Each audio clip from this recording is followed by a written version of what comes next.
Abra sua Bíblia, Salmo 128, versículo 3.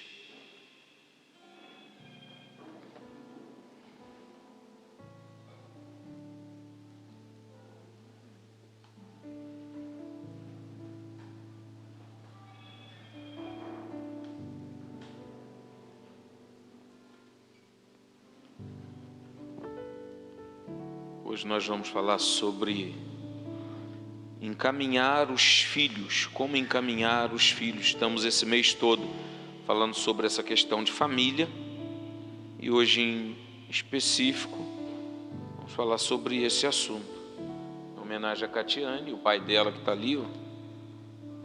Depois de tanto tempo longe desse lugar, Benedito voltou de novo, está aí, para a honra e glória do nome do Senhor, amém?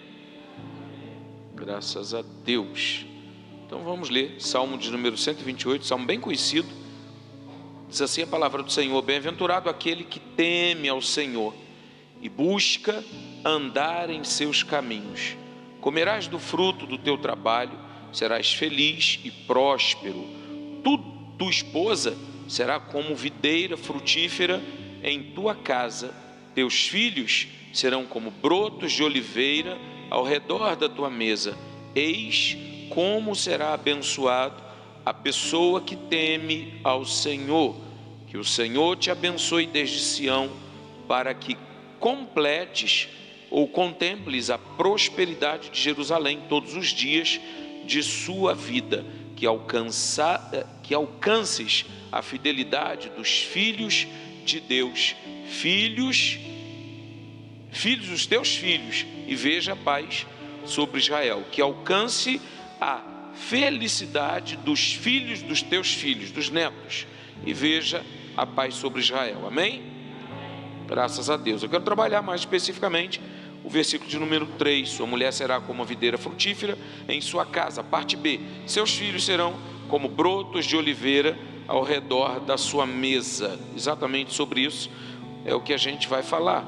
Nós lemos e tem algumas características desse homem que na verdade ele vai ser abençoado, ele vai ver a bênção de Deus sobre a sua casa, não é? Conduzir os filhos é algo extraordinário e depende de um esforço muito grande, muito maior para nós, os pais, nos controlarmos do que na verdade para conduzir os filhos, entende?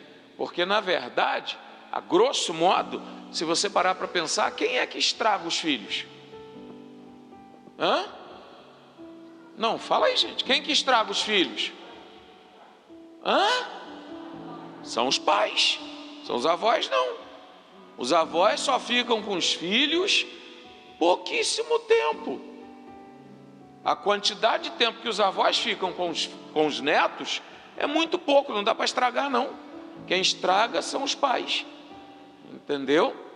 Amém? Então vamos lá, vamos conversar um pouquinho. Eu gosto sempre de justificar, sabe? Porque às vezes a gente fala algumas coisas e só que assim, nem seria esse o tema para hoje. Esse tema na verdade está dentro do nosso cronograma sobre família nas mãos de Deus, minha família, nossa família nas mãos de Deus, mas esse tema seria para frente, entendeu? Eu estou antecipando uma situação e vamos lá. Primeiro aspecto, eu estou pegando o texto, tá? E o texto diz em relação ao homem: bem-aventurado aquele, o homem que teme a Deus, é o cabeça da casa, é o chefe da casa, é o conquistador, é aquele que faz a provisão chegar, é o nível de autoridade maior dentro da casa, tá? Isso eu achei melhor a tradução, uma outra tradução do que a que eu li, que diz bem-aventurado o homem. Primeiro aspecto, tem que ser homem, tem que ser homem. E ser homem aqui, o sentido de ser homem é ter consciência, é ter entendimento, é ser maduro. Para ser abençoado e poder conduzir os filhos, o homem tem que ser maduro, tem que ter consciência, tem que saber o que cabe a ele dentro de casa, tá? Isso não neutraliza a mulher, claro e evidente. Hoje nós temos inúmeras famílias que na verdade é mulher e filhos, ou mãe e filhos, ok? tá? Então, nesse sentido de maturidade, a mulher também tem que ser madura, senão ela não vai conseguir conduzir os filhos. Para ser abençoado pelo Senhor, tem que ser homem, tem que ser mulher, e não basta ser homem ou mulher, tem que ser de Deus. É ser homem de Deus, é ser mulher de Deus, para conseguir conduzir os seus filhos segundo os preceitos bíblicos. Senão você vai colocar tudo a perder. A realidade é ter o entendimento, o entendimento da palavra. E quando eu estou falando disso, eu não estou dizendo que essa pessoa não possa errar. Ela vai errar, é ser humano, vai tropeçar, vai cair ou pode cair, mas precisa ter a consciência e o entendimento que para passar algo em relação ao seu filho, precisa se levantar, não pode ficar prostrado, não pode desanimar, não pode cansar da vida, tem que ser cheio de Deus, especificamente cheio de Deus, para conseguir vencer essa batalha. Segundo aspecto, temer ao Senhor. Temer ao Senhor, aqui o sentido da palavra é ser obediente, ter temor de Deus, obedecer ao Senhor, sabe?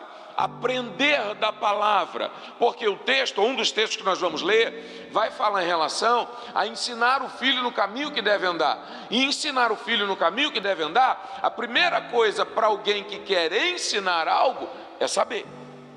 Não basta ter informação, tem que saber.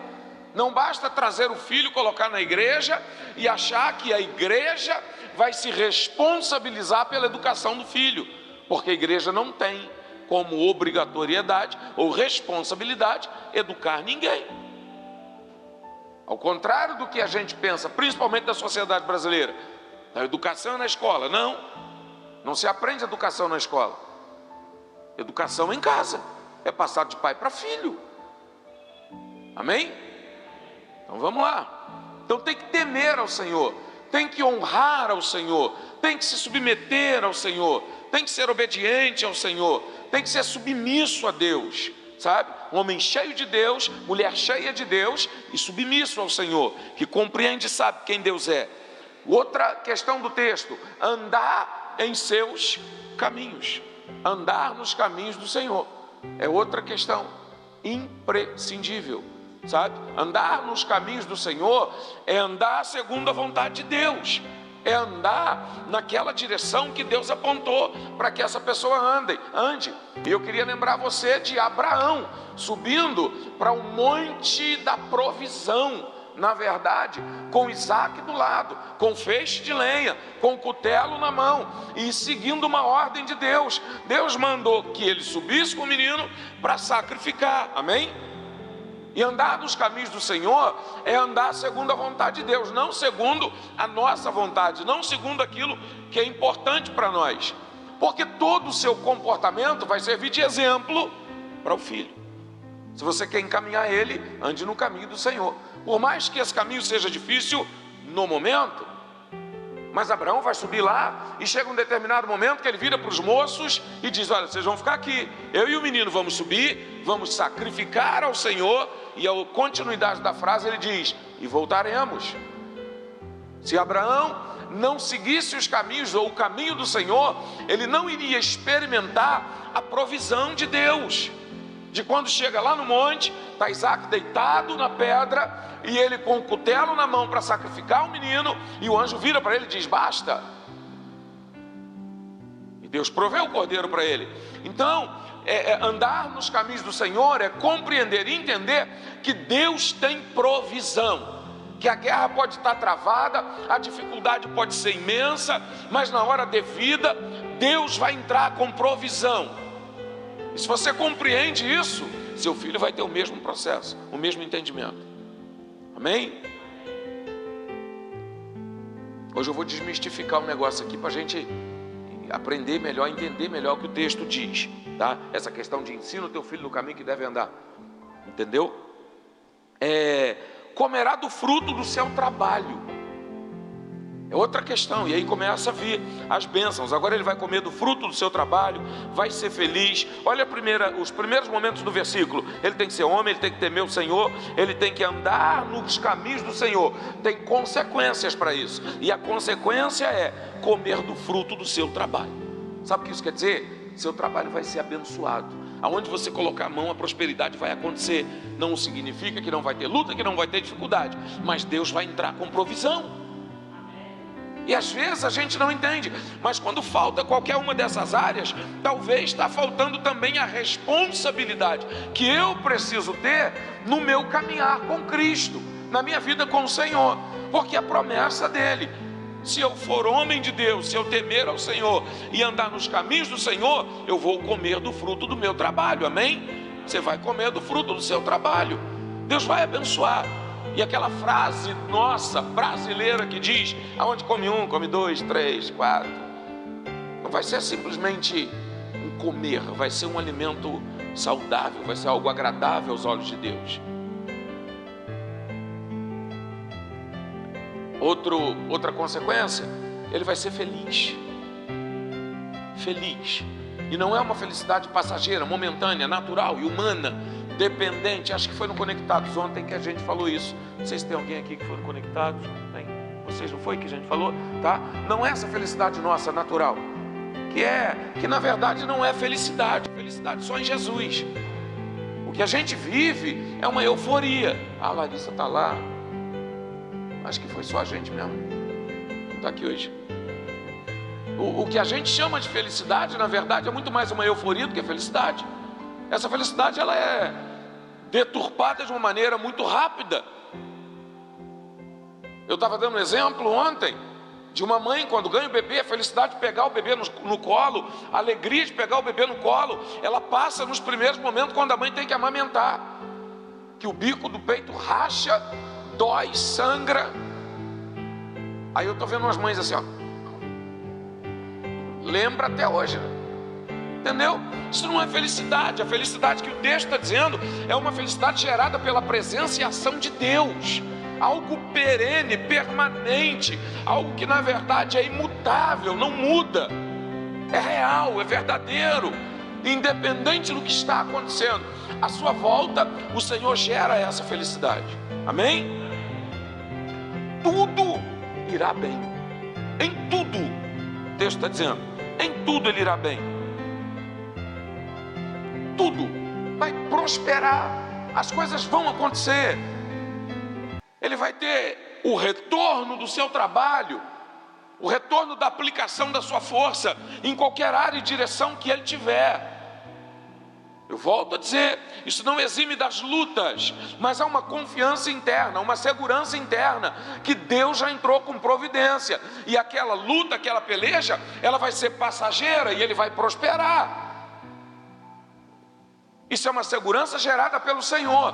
Então, em tudo ir bem, não significa que em determinados momentos a coisa não possa virar, mas dentro de mim, dentro do homem que teme ao Senhor, há uma certeza clara de que lá na frente a vitória dele está garantida. Quando ele compreende isso, ele está completo e tem plenitude em si para conduzir os seus filhos, para conduzir a sua casa, para conduzir a sua família. Amém? Esse homem então ele vai ter tudo que precisa para conduzir os seus filhos. Primeiro aspecto, Mateus 7, 9 a 11. Qual de vocês, se seu filho pedir pão, lhe dará uma pedra? Ou se pedir peixe, lhe dará uma cobra? Se vocês, apesar de serem maus, sabem dar boas coisas aos seus filhos, quanto mais o Pai de vocês, que está nos céus, dará coisas boas aos que lhe pedirem. Isso aqui é uma segurança para nós. Eu preciso entender isso. Porque no máximo o que acontece em alguns aspectos é quando o filho pede algo e você até pode dar, mas quando precisa ensinar uma lição você nega, não dá. Mas se ele pedir peixe, você não vai dar uma serpente para ele. Se ele pedir pão, você não vai dar uma pedra para ele se alimentar. E Jesus está dizendo, se vocês são maus, sabem dar boas coisas aos vossos filhos, quem dirá o vosso Pai que está no céu? Então isso é uma garantia para você. A palavra vai dizer que o Espírito de Deus testifica com o nosso espírito que nós somos filhos de Deus, amém? Então, meu irmão e minha irmã, você precisa ter a certeza e a segurança de que o teu Pai que está no céu, ele vai gerar aquilo que você tem necessidade. A palavra de Deus vai dizer que a vontade dele é boa, perfeita e agradável. E eu preciso transmitir essa fé, essa confiança, essa segurança para os meus filhos, ensinando na palavra, na oração, no jejum, na consagração, na fidelidade ao Senhor, no quanto vale a pena sacrificar por amor de Cristo. Eu preciso conseguir trabalhar isso. E isso tem se perdido nos últimos dias. Eu me lembro do meu pai negociando comigo para ir para a igreja. Já contei para vocês, eu me lembro do meu pai brigando comigo porque eu dizia que eu amava ele mais do que qualquer coisa. E ele dizia que não podia, que tinha um Deus no céu, e eu tinha que amar mais a Deus do que a ele. Eu me lembro de meu pai contando para mim dificuldades, explicando momentos de problemas, de guerras, de restrições, mas também revelando quando Deus entrava com providência. Me lembro de meu pai me carregando nas costas, atravessando Pinguela, para ir para culto. Sabe o que é Pinguela? Quem não sabe? Bastante gente não sabe o que é uma pinguela. Já viu aqueles filmes de Indiana Jones? Eu perguntei quem não sabe. Todo mundo sabe? Quase todo mundo sabe. Pinguela é aquelas pontes de corda. Uma corda aqui, outra corda lá, as madeiras amarradas com corda por baixo, e você tem que ir pisando, atravessando. E a gente atravessava rio, eu morria de medo de passar. Então meu pai me colocava nas costas, Bíblia debaixo do braço, terno e gravata, segurava aqui assim, e ia atravessando aquele negócio, e eu desesperado, desequilibrar naquilo ali, para ir num culto, num lugar chamado Vai Quem Quer, lá em Petrópolis. Verdade, Vai Quem Quer. Então, compreender isso aqui, dar boas coisas, não significa que eu vou privar o meu filho, a minha filha, a minha família de passar por dificuldade, mas eu vou mostrar que em meio à dificuldade, a vontade de Deus é boa, perfeita e agradável. Eu vou ensiná-lo a sacrificar. Eu vou ensiná-lo a compreender quem Deus é de verdade.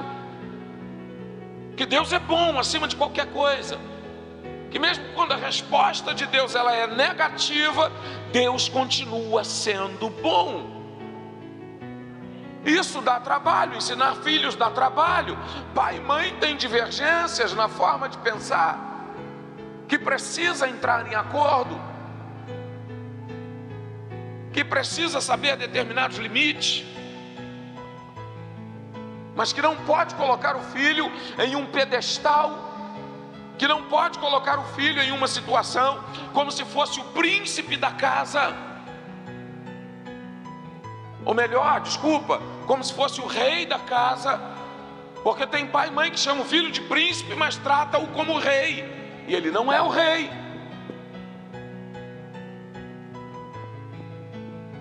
Rei, rainha, pai e mãe, amém?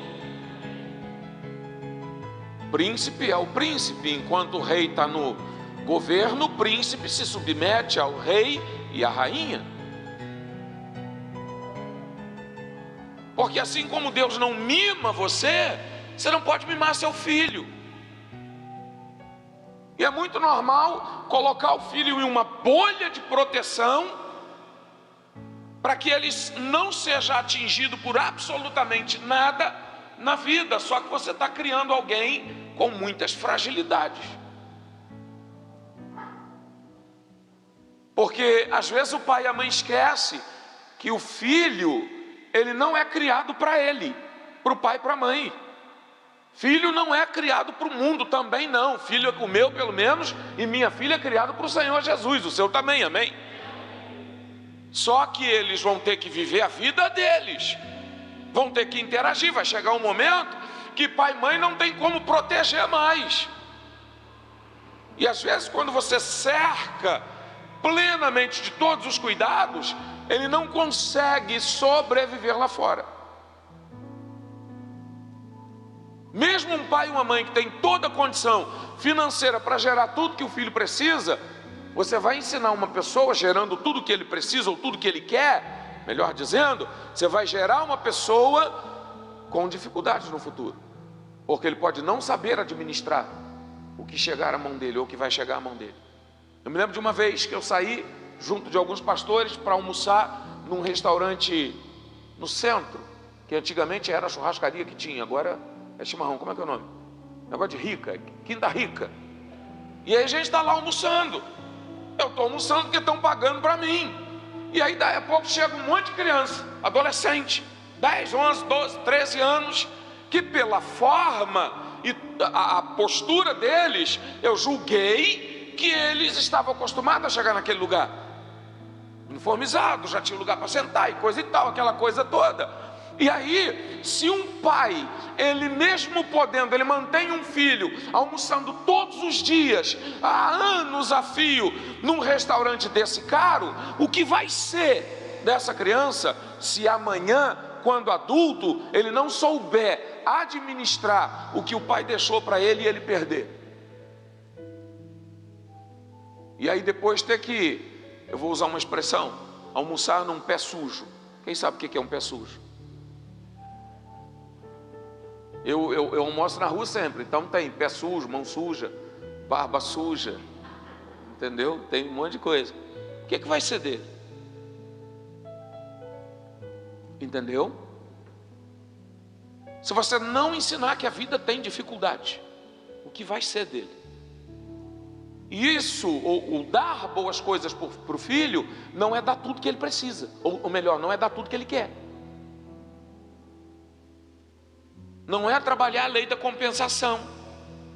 Ah, porque eu não tive, eu vou gerar tudo para o meu filho que eu não tive. Mas deixa eu te fazer uma pergunta. Aquilo que você não teve, vamos falar de nós que estamos aqui. Aquilo que você não teve, fez de você uma pessoa pior? Fez de você uma pessoa fracassada, derrotada, destruída? Fez de você uma pessoa desonesta? Fez de você uma pessoa ruim?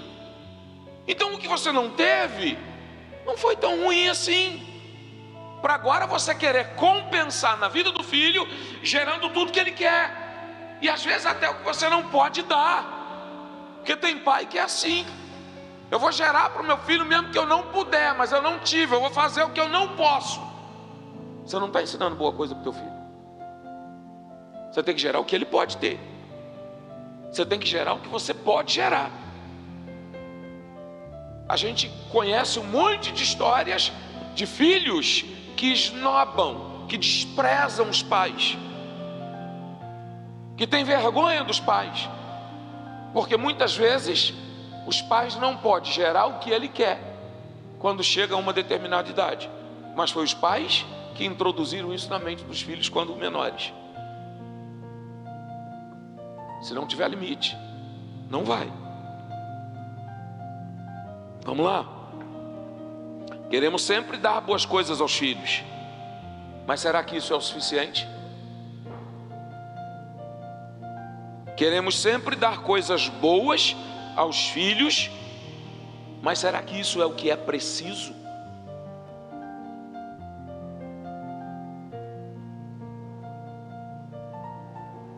Aí tem uma outra frase que eu anotei aqui: como nossos filhos nos veem, fará toda a diferença. Não é o que você dá, é como ele te vê, é como ele te conhece, que vai fazer a diferença. Não é o que você gera para ele, não são bens que você vai gerar, é como o seu filho te vê, é que vai fazer a diferença. E ele pode até ver que você errou, mas ele também precisa ver que você se levantou, amém? Ele pode até saber e ver, enxergar que você pecou, mas ele precisa também compreender e ver e entender que você se arrependeu e mudou de comportamento. É como ele te vê. Quer ter um filho amigo, não esconda as suas fraquezas dele. A gente gerou a geração anterior sempre vai gerar o seguinte, e às vezes a gente está gerando pessoas muito fragilizadas, pessoas que na verdade vivem uma vida camuflada, Porque os pais às vezes escondem certas coisas dos filhos que não deveria esconder. Como que o teu filho vai ver que você superou uma dificuldade se ele não te vê na dificuldade? Como que ele vai aprender como vencer uma adversidade se ele nunca te vê vencendo a adversidade? Como que o teu filho vai entender que ele precisa correr para os pés do Senhor, para se dobrar diante de Deus, para pedir perdão, para se humilhar diante de Deus? Como que ele vai entender que ele precisa fazer isso diante de Deus, se ele nunca te vê fazendo isso? É você, sou eu, somos nós pais, que vamos conduzir os nossos filhos na presença do Senhor, que vamos levá-los até o Senhor, amém? E aí nós vamos trabalhar um aspecto, algumas situações. Falta de planejamento na família pode trazer sérios prejuízos. E planejamento envolve maturidade. Quando a pessoa é madura, tem consciência, sabe o que precisa ser feito, ela erra. Eu queria que você entendesse. Nada vai impedir-nos de errar. Sabe? Errar a gente vai. E Deus está aí para perdoar. Pecar a gente vai. E Deus está aí para perdoar. Através de Jesus Cristo na cruz do Calvário. Amém? Então não existe ninguém perfeito, ok? Ninguém vai acertar o tempo todo. A gente erra. A gente tropeça. Mas a falta de planejamento, e planejamento no que diz respeito à família, não é simplesmente parar, pensar, eu quero ter 2 filhos, eu quero, vou ter filho com tantos anos, eu vou fazer assim, eu vou fazer assado, eu vou isso, eu vou aquilo. Planejar diz respeito à concepção, ao entendimento do passado, presente e futuro, projeção do futuro, sabe? É saber de onde você veio, é entender de onde você veio, é saber quais são as cargas emocionais que você tem, para que o seu planejamento seja coerente. Você precisa saber as cargas emocionais que você tem, as dificuldades que você viveu, o padrão familiar estabelecido sobre a sua vida. E na maioria dos casos a gente casa sem saber disso, sem ter esse entendimento, sem fazer esse apanhado, esse resumo. E muitas vezes o período de namoro não trata de nada disso. Meu pai dizia que o sogro dele falava que crente não namora, mas palestra. E palestrar vai falar de planejamento, é entender as diferenças. Só que a gente não faz. Olhou a figura, achou bonito, tem desejo, foi. Aí quando se aplica algum planejamento, se aplica no contexto financeiro, na maioria das vezes. Nós vamos casar com tanto, vamos fazer tanto, que não sei o que tanto, festa de casamento 50, 60 mil, que hoje em dia é mais ou menos um negócio assim. E a preocupação maior é a festa, que acaba com 3, 4 horas. Em alguns casos com 6, já acabou. E pode gastar 100 mil que o povo vai sair reclamando. Não é verdade? Agora, aquilo que vai perdurar, aquilo que é perene, aquilo que é eterno, que diz respeito ao relacionamento, não se planeja. Não se discute. Eu tenho essa dificuldade, eu tenho esse problema, não sou curado nessa área, eu preciso disso, eu preciso... Até porque se for falar disso, é capaz de não chegar. Não é verdade? E aí como se desenvolve isso? Depois de casado. Depois de ter declarado ser fiel, na alegria e na tristeza, na saúde e na doença, na riqueza e na pobreza, por todos os dias até que a morte os separe. Aí depois começa a chocar as questões. Então faltou planejamento em alguma área. Vamos ter tantos filhos e com tantos, a partir de tanto. Entendeu? Planejamento envolve toda a área da vida. E aí quando fala disso, a esposa chega, amor, estou grávida. Tem problema não, onde come 1, come 2, 3, 4. Só que meu irmão, seriam 3. Se a gente está se referindo aos filhos, são 3, que é o pai, a mãe e o filho. Aí o pai, a mãe e o filho pode até comer um contrafilé no final de semana. Agora chegou mais um, o contrafilé vai virar 100. Mais um, aí já é a 100 moído. Mais um, galinha prematura, é o ovo. Mais um, ovo mexido. E aí divide mais, né?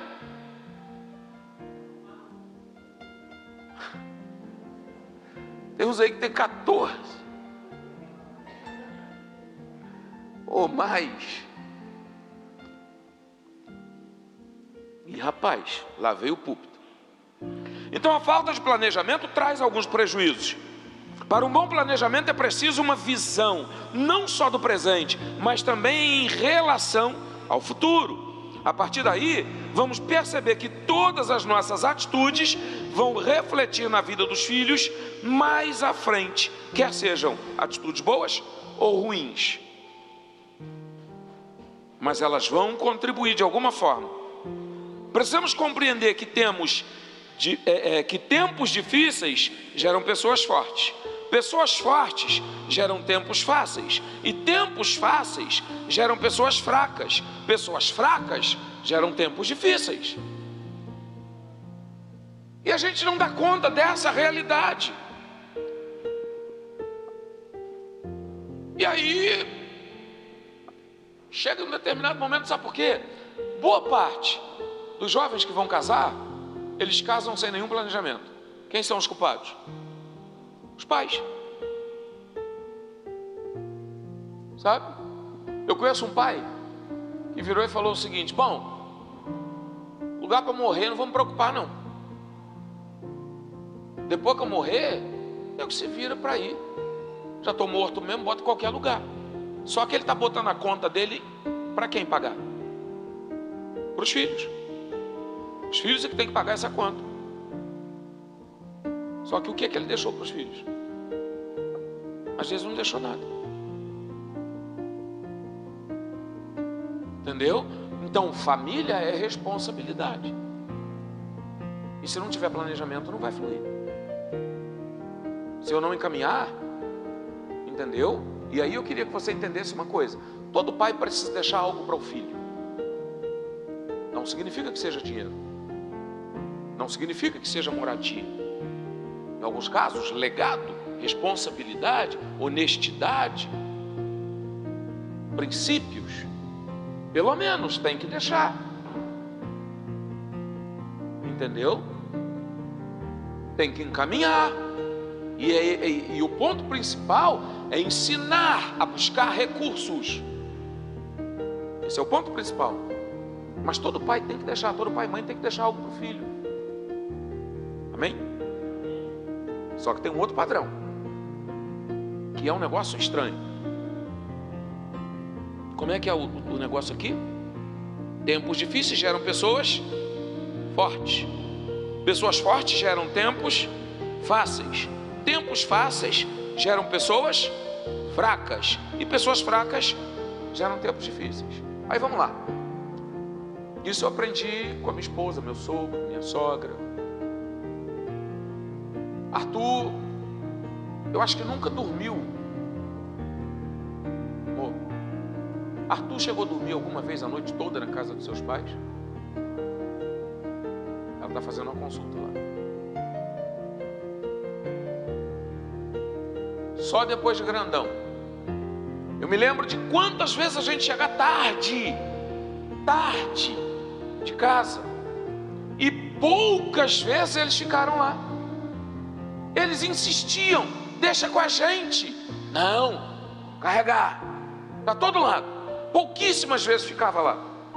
E às vezes a gente chegava tarde e tá com a Tiane lá: mãe, quero pegar o menino. Mas deixa aqui, já está dormindo. Não, tem casa, vai para casa. E às vezes, gente, amar é um negócio extraordinário, mas tem gente que ama tanto que prejudica, porque transfere a responsabilidade, que é paterna e materna, para os avós. Fica fácil demais. Aí depois vai dizer que os avós estragam os filhos. Mas tem pai e mãe que deixa os filhos para os avós cuidar. E o avô não tem, a avó e a avó não tem responsabilidade de educar filho de ninguém. Não tem. A responsabilidade é do pai e da mãe. Só que se você transferir isso, vai dar errado. Por isso que precisa de planejamento. Não é responsabilidade. Ajudar é uma coisa. Ajudar é dever. Lembra que eu falei antes? Sobre gerar, deixar algo. Ajudar é natural. Agora, ajudar não é sustentar. Ajudar não é assumir a responsabilidade. Ajudar não é fazer no lugar. Amém? E tem filho que ainda fica revoltado. Podia me ajudar. Ele se esquece.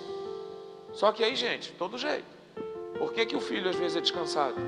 Porque o pai e a mãe gerou que ele fosse assim, que ele agisse dessa forma.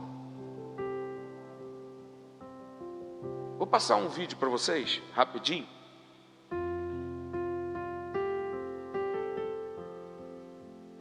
Precisamos ter um bom plano e precisamos de coragem para fazer o que for preciso. Aí eu vou passar um videozinho para vocês, não tem áudio não, mas só para vocês entenderem um detalhe. Presta atenção no que vai acontecer com esse menino aí.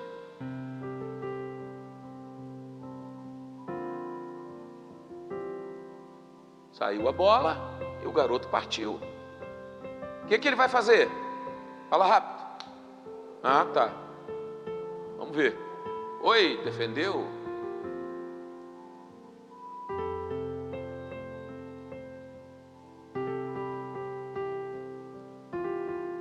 E de novo.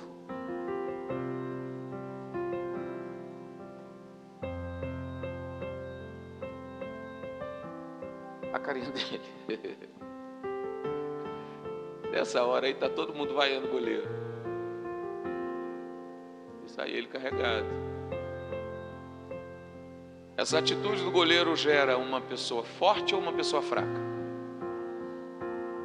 Não é? E o que você faz com seu filho? Você está gerando um filho forte ou um filho fraco? Ele não pode ter tudo que tem. Talvez a maioria de vocês, ou boa parte de nós, poxa vida, o que custava o cara deixar um menino fazer gol? Hã? Tadinho do garoto. Mas o papel do goleiro é o quê, irmão? Defender, ele não fez nada demais não. Ele só fez o papel dele. Aí tem um outro que eu não vou passar, que eu não procurei, da diferença do pai e da mãe. Sabe? O jogo está correndo e o pessoal está vindo e vai alguém chutar a bola pro gol e o menino está lá parado e alguém chuta e a mãe está segurando com medo do menino se machucar. Aí daí a pouco volta e o time correndo e vai fazer gol e o pai do lado, agora é o pai que está do lado, e na hora que chuta a bola o pai pega o menino e empurra ele em cima da bola, ele defende a bola, ainda sai feliz. O que eu quero que você entenda? Existem certas situações que na vida da sua família, na sua casa, com seu filho, você não pode proteger ele o tempo todo, e você não pode facilitar as coisas para ele o tempo todo, porque se você facilita para ele o tempo todo, ele vai achar que tudo na vida ele vai conquistar com facilidade. Nem com Deus é assim. Nem com Deus. Você tem que clamar, você tem que orar, você tem que jejuar, você tem que buscar para alcançar algo. Então, tempos difíceis geram pessoas fortes. Pessoas fortes geram tempos fáceis. E tempos fáceis vão gerar pessoas fracas. E esse é o problema da sociedade, esse é o nosso problema. Eu me lembro quando eu estudava em Leopoldina, todo mundo me chamava de porquinho. Ainda ficava: vai porquinho, vai porquinho, vai porquinho. Eu sentava às vezes perto dos outros, cheiro de lavagem. Por quê? Eu carregava lavagem durante boa parte do dia. Hoje isso é o quê? Bullying.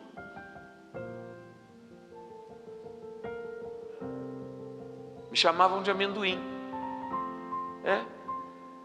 Porque diz que eu tenho cara de amendoim. Ou pelo menos dizia, amendoim. Entendeu? E assim vai. Meu filho, pode contar, Arthur? Olha lá, já está rindo. Timaia, Zé Colmeia, Baby, mais o quê? Jorginho. E assim vai. Eu ainda não vi. Sabe por que Arthur tem um monte de apelido? Porque até hoje não pegou nenhum. Ninguém conseguiu frustrar ele, sabe? De ficar melindroso por chamar de alguma coisa. Então vai se colocando uma fileira para ver o qual que vai. E ele está rindo, está brincando. Tem uma foto do Timaia novo e dele. Mandaram, fizeram um negócio, uma figura para ele. Ele mandou para mim, kkkk. Não está machucado, não está ferido. Ele é curado. E é o que a gente precisa compreender e entender. Amém? Provérbio 22:6. Educa a criança ou ensina o filho no caminho que deve andar, e até quando envelhecer, não se desviará dele. A gente interpreta esse texto de uma maneira errada. A gente pensa assim: ensina teu filho no caminho que deve andar e ele nunca se desviará dele. Mas não é isso que o texto diz. Ensina o teu filho no caminho que deve andar, e até quando crescer, ou quando envelhecer, ou até quando envelhecer, não se desviará. Ou seja, enquanto você estiver ensinando, ele não se desvia.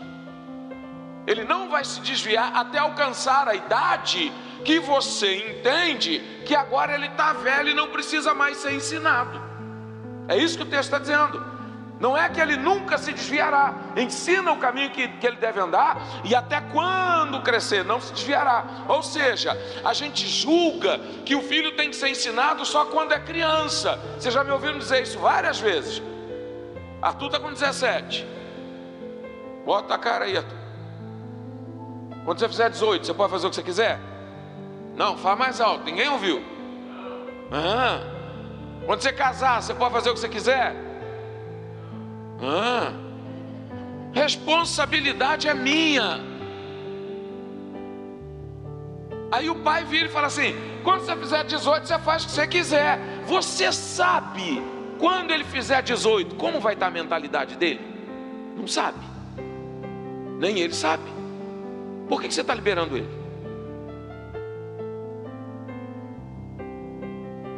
Aí quando ele faz 18, ele entende: eu vou fazer o que eu quiser. Só que com 10, com 11, ele está te acompanhando na igreja, bonitinho.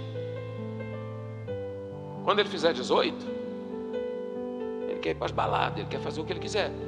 E ele tem uma palavra que defende ele para fazer aquilo ali.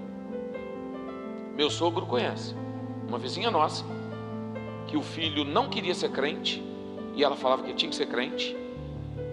Aí ele falava que quando fizesse 18 anos, ele ia fazer o que ele quisesse. E ela orou o Senhor. O Catiano deve lembrar, talvez melhor do que meu sogro, não sei se ele lembra. Se foi com meu pai, não vai lembrar não. Você lembra? Aí quando ela orou: Senhor, quando ele fizer 18, se for para desviar, só leva. No dia, na semana, ou alguma coisa antes dele fazer 18, saiu com os amigos, é mais ou menos isso, não é? Saiu com os amigos para tomar um banho, mergulhou no rio, e assim, ó, daqui para ali, ó, ninguém achou o menino, preso numa cerca de arame, morreu. Porque ela não quis perder para o mundo. Então a gente precisa ter a responsabilidade dentro desse processo. Porque quando faz 18, deixa de ser filho, muda o nome, troca de nome, não tem mais sobrenome, faz uma transfusão de sangue, muda, bota outro sangue, é o mesmo. E a responsabilidade é a mesma. Vamos aprender com Jó, com os filhos casados, quando eles se reuniam nas suas casas, que Jó nem sabia, ele ia lá clamar e oferecer sacrifício pelos filhos, porque talvez eles pudessem pecar, e Jó já estava sacrificando pelos filhos. Não abra mão da responsabilidade. Não abra mão. Ensina. Há tempos atrás eu virei para Arthur: depois que eu morrer, dobra, porque aí você tem que honrar minha memória também. Meu pai morreu, mas ele não gostava disso. Minha mãe morreu, mas eu vou primeiro, em nome de Jesus. Mas ela não gostava disso. Ela agia assim, era assim, desse jeito. Só que aí a gente abre mão. Chega um momento que a gente acaba abrindo mão. Agora tem 18 anos, faz o que quer. Aí os quarentões aí, 18 anos, que juízo você tinha? A minoria. Eu não estou dizendo que nem todos, mas quem aqui com 18 anos tinha juízo?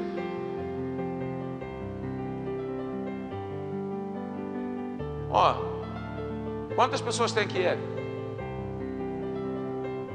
52 pessoas aqui, só 4 acho que levantou a mão. 18 anos. 5. Quem com 18 anos tinha juízo e não errou? Errou.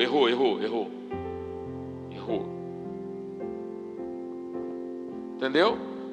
Com 50 a gente erra. Não é?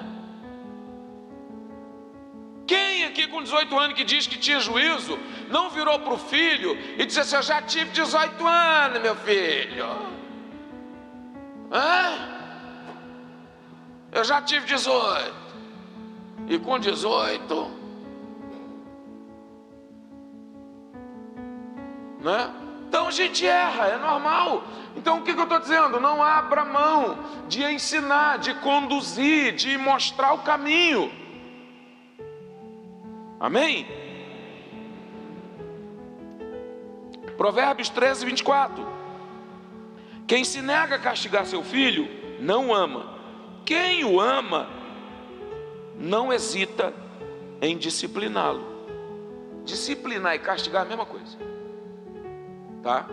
E castigar não significa bater, tá? Amém? Tá? Principalmente bater com violência. Não tem nada a ver uma coisa com a outra. Tá bem? Eu me lembro de quantas vezes eu castigava Arthur, botava Arthur de castigo. Ele virava para mim, ele ficava lá. Assim mesmo. Aí dava o tempo, que hoje eu não lembro mais. 3 anos, 3 minutos, acho que tinha uns negócios assim.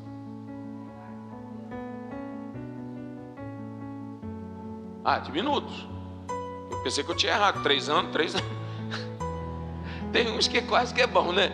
3 anos, então é o tempo que tem que ficar de castigo. Fica 3 anos de castigo. Só sai com 6. Mas assim, botava ele de castigo. 3 anos, 3 minutos. Dava os 3 minutos. Aí Arthur, agora pode sair. Ele virava para mim: quero ficar mais um pouco aqui. Algumas vezes aconteceu. Eu falei: então agora você vai ficar. Aí passava o tempo. Agora eu quero sair. Eu falei: não, agora você continua. Porque o castigo só valeu a partir do momento que você não queria. Entendeu? Algumas vezes aconteceram. Mas eu lá em casa que sou mais mole do que ela no que diz respeito a corrigir. A Catiana é mais rígida que eu, não é? Esse dia a Lavínia virou para mim, pediu um negócio e... falei: o que foi? Por que você está fazendo isso? Porque com você funciona. A gente faz carinha de cachorro cauda da mudança, com você funciona. Minha mãe não. Minha mãe não dá mole. Entendeu? Então a gente erra. Graças a Deus que eu falei primeiro, que às vezes a gente erra. Então, o princípio aqui, meu irmão, é amar. Todo o princípio é amar. O castigo, ele precisa ser aplicado pelo amor ou por amor. E aí lembra aquele texto que diz: pais, não aborreçam vossos filhos. E o que é aborrecer o filho? A gente interpreta às vezes errado. Aborrecer o filho é não castigar. O texto está dizendo ali. Sabia? Está lá. O que retém a vara aborrece. Provérbios 13, 24. O que retém a vara aborrece o seu filho. Porque ele precisa de limite. E vara aqui é correção, é ensinamento e correção. Não pode reter. Tem que aplicar da forma certa, pautado na palavra, baseado na palavra. Amém? Maravilha. Estou com medo de ficar aqui, me afogar. Então vamos. Provérbios 13, 24, já li. Gente, que legal. Ah, não, já deu a hora, tem que parar mesmo. Conclusão. Salmo 127, 3 a 5. Tá? Vamos lá.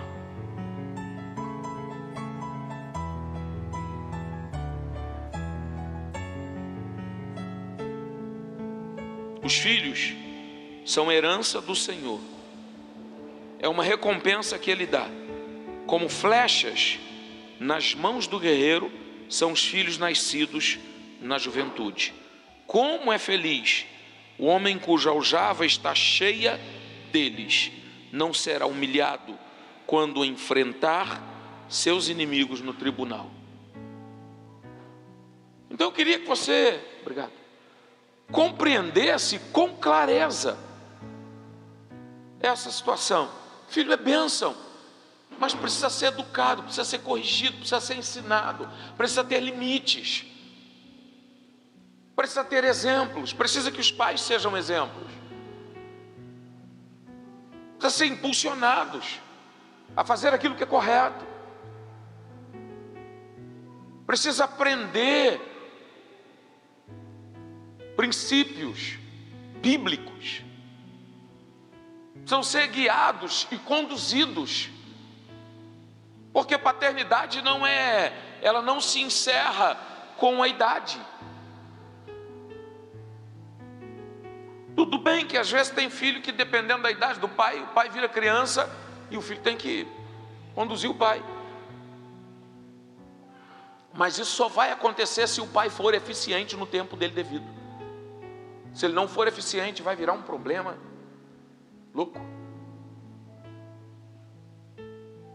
Então a gente precisa entender essa verdade. Deus quer trabalhar isso em nós. Por que eu estou pregando sobre isso? Por que eu estou falando sobre isso? A gente está falando de família. E a gente muitas vezes está preso às questões espirituais.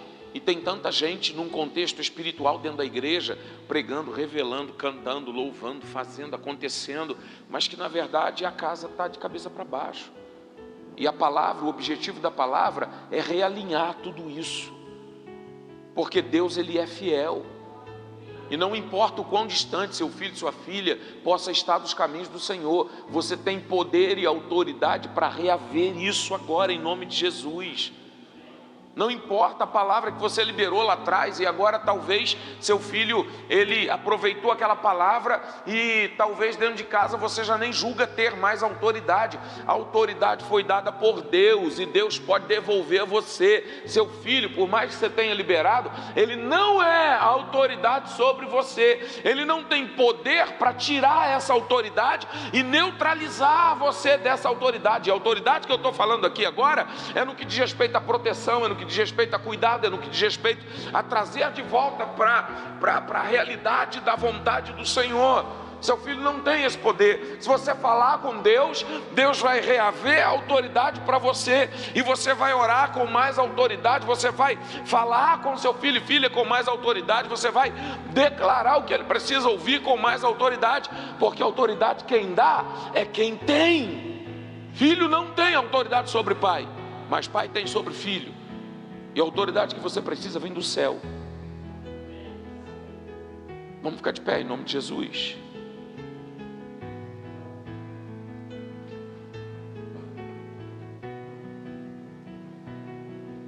Uma das pessoas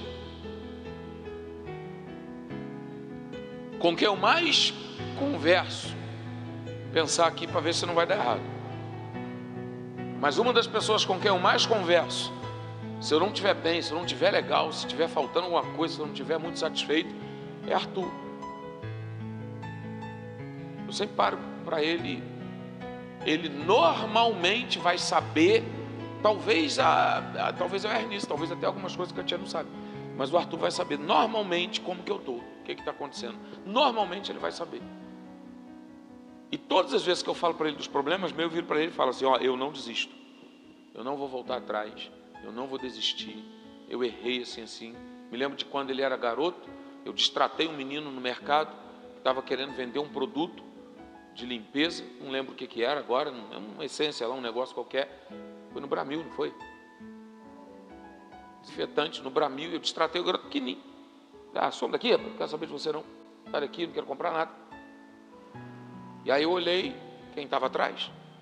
Arthur. Peguei ele pela mão, vem comigo, filho, vem. Saí, fui atrás do menino, dobrei o joelho para ficar na altura do garoto, pedi perdão ao garoto, ele estava junto. Não sei se você lembra disso, Arthur? Ele estava junto. Aqui, eu quero te pedir perdão. Você me perdoa. Você me perdoa, eu não podia ter te tratado dessa forma, não podia ter agido com você dessa forma. Isso aqui é meu filho, quero ensinar o que... Entendeu? Porque a gente erra, é natural. E eu queria que você entendesse isso. Porque talvez tem pessoas aqui que já errou muito. Pai, mãe, que já errou muito. E porque você errou, às vezes acha que está tudo perdido, que agora tem mais volta. Só que Deus é um Deus de restauração. É um Deus que tem poder para ressuscitar, Ele tem poder para mover, Ele tem poder para agir, Ele tem poder para fazer. Entendeu? E você precisa reaver essa autoridade em nome de Jesus. Você tem essa autoridade. Você pode ter até aberto mão dela, mas abrir mão de algo nesse sentido não significa que você não tem mais. Você não está acessando, você não quer usar. Mas eu quero orar e declarar um mover de Deus sobre a sua vida hoje. Talvez tem filhos aqui que na verdade destrataram pai, destrataram mãe, o relacionamento não está bom, precisa reaver. E Deus vai gerar isso para você hoje, em nome de Jesus.